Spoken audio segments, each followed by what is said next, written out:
The sun poured itself across the prairie like molten brass, hot and unyielding, shimmering off the long sweep of grass that bent beneath its weight.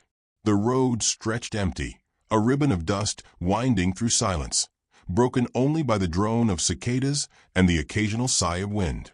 At the edge of that road, where the world seemed to sag beneath loneliness, a cabin leaned against time itself, its planks grayed by weather, its windows dimmed with neglect. Upon its porch sat a child no older than 6, her legs thin and brown from sun, swinging gently in rhythmless motion. In her small hand she clutched the fingers of a woman whose skin bore the pallor of sickness, whose chest rose and fell with shallow determination. The child's eyes, far too solemn for her tender years, searched the horizon with suspicion and longing. When at last the rhythmic thud of hooves approached, her grip tightened around her mother's hand, and her small body went rigid. Out from the heat haze emerged a figure upon horseback, broad-shouldered, steady, his frame etched against the sky like a carving of grit and solitude. Dust trailed behind his horse, as if the very earth resisted letting him go. As he neared, his hat shadowed a face lined by the sun, his eyes a shade of gray that seemed to carry both storm and stillness. The rider slowed when he saw them. The girl rose slightly, chin lifted with a courage born of desperation, and her voice, high but brittle, cut through the air with a question that would mark him forever. "Are you going to whip my mama too?" "Mama's dying." The word struck him as though a lash had been turned upon his own back. He stopped his horse with a sharp pull, dust swirling around him, and sat frozen for a moment, breath lodged in his chest. Slowly he dismounted, every move careful, deliberate, as though suddenness might break the fragile scene before him. Boots pressed into the dry earth, he removed his hat with a quiet respect, and knelt to the girl's level. "No, little one," he said, his voice low and roughened by countless miles of silence. "I came to do no harm." The child did not relax. Her gaze, sharp as a hawk's, measured him, unblinking. Behind her, the woman tried to speak, but only managed a faint shake of her head, her lips pale, words lost to exhaustion. The stranger saw bruises not yet faded upon her arms, the hollow beneath her cheekbones, the weariness that no rest could heal. He looked into the girl's eyes again and felt something stir within him, a weight long dormant. He held out his canteen without a word. The mother's trembling hand accepted it, and after a slow sip, she passed it to her daughter, who drank greedily, still staring at him as though expecting betrayal at any instant. When at last she lowered it, he said simply, "Name's Elias." A long pause followed before the girl whispered, "Clara." The mother's voice came softer still, "Margaret." The names settled into Elias like stones falling into deep water, each with its own echo. He nodded, memorizing them as though they were prayers. He could have mounted his horse again and ridden on. He had done so countless times before, passing strangers, carrying only his own solitude. Yet he remained.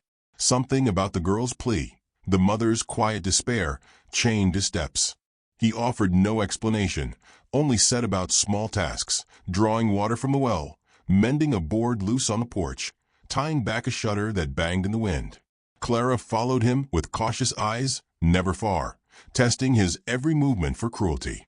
That night, when stars spread themselves across the velvet sky, Elias prepared to leave. Yet Clara caught his sleeve, her small fingers pressing into the rough fabric.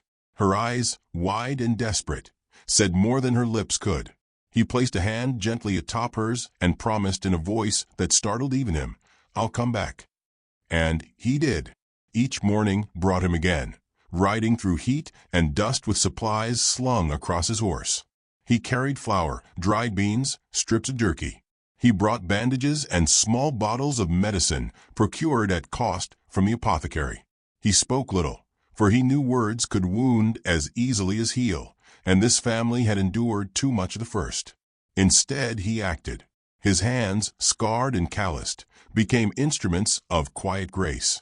He repaired the door that sagged on its hinges, patched the roof against rain, even sewed a ragged seam in Clara's doll with clumsy stitches that nonetheless held. Clara began to linger near him, her suspicion softening into curiosity. She asked him to teach her how to whistle. She gathered wildflowers from the field and placed them in his rough palms, watching his expression carefully. And when she saw the faint smile crease his face, she laughed, a sound so pure it startled Margaret to tears. For years, she had forgotten how her daughter's laughter filled silence with light. But kindness never blooms without drawing envy. The town began to whisper. At the well, women muttered, tongues sharp with judgment, "She snares another fool." At the saloon, men laughed into their mugs, "Elias thinks he can polish shame into virtue." Cruel words traveled quicker than mercy across the plains. Margaret heard them all, carried each one like another stone upon her already breaking body. Shame coiled tighter around her heart even as Elias's steady presence began to unravel it. She feared he would tire of the burden, that the weight of scorn would drive him away as surely as her husband once had. But Elias stayed. One evening, with the sky burning copper and violet, Margaret asked him outright, her voice fragile but firm, "Why do you keep coming back?" He looked at her, long and unflinching, before answering with the plainness of truth, "Because leaving feels worse than staying." She turned away, but not quickly enough to hide the tears brimming in her eyes. They were not tears of despair this time, but of recognition that someone had chosen her, not out of obligation, not out of pity, but simply because he wanted to. Still, tension simmered beyond their small home. At the saloon one night, 3 men cornered Elias, sneers twisting their mouths. "So you reckon that woman's worth your time, Elias? You reckon your savior to a widow and her brat?" Their laughter cut sharp in the smoke-filled room. Elias set down his glass, rose slowly. He did not clench his fists, nor raise his voice. He simply looked at them, stone-gray eyes steady, and said, "She's worth more than the breath you waste speaking against her." His quiet dignity, his refusal to meet venom with violence, unsettled them more than any blow could have. He walked away, leaving their jeers hollow in the silence behind him. The story spread through town. Margaret heard it from a neighbor the next morning. She sat long in silence afterward, her hand pressed to her chest where something new, something dangerous and beautiful, began to stir. For the first time in years, hope dared to whisper in her blood. But sickness does not wait for hearts to heal. One blistering afternoon, while Clara played with her patch doll on the porch, Margaret collapsed. Clara screamed, her voice piercing through the walls of the house, and Elias, out mending the fence, rushed in. He caught Margaret before her head struck the floor, cradling her against him with a fear so sharp it felt like a blade. Her breath came shallow, her face drained of color. Neighbors gathered outside, drawn by the commotion. Whispers rose, bitter as ever. "She's done for, look at him, carrying her like some fool knight." But none could deny the sight of Elias lifting Margaret with such reverence, his arms steady, though his heart quaked. He bore her inside, laid her gently on the bed, pressed a cool cloth to her brow. Clara clung to his leg, sobbing, refusing to let go. Margaret's eyes fluttered open, clouded with pain, yet when she saw him above her, saw the anguish carved into his face, her lips trembled. Why do you bear this?" she whispered. And there, in that dim room filled with dust and heat and the smell of sweat and medicine, Elias let fall the truth he had carried in silence. "Because I don't want to ride past this house anymore. I want it to be mine too. I want you and her to be my home."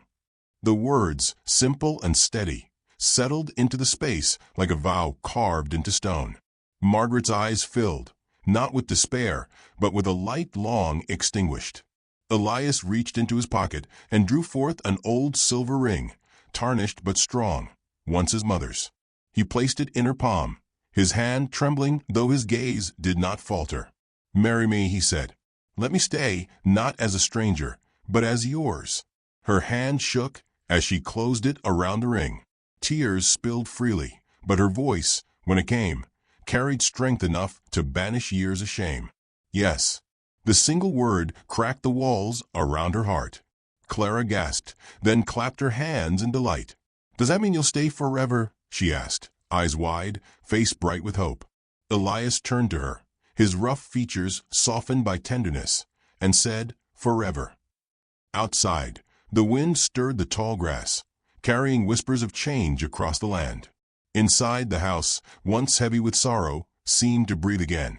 For the first time in years, it felt like a home, not a prison of shame.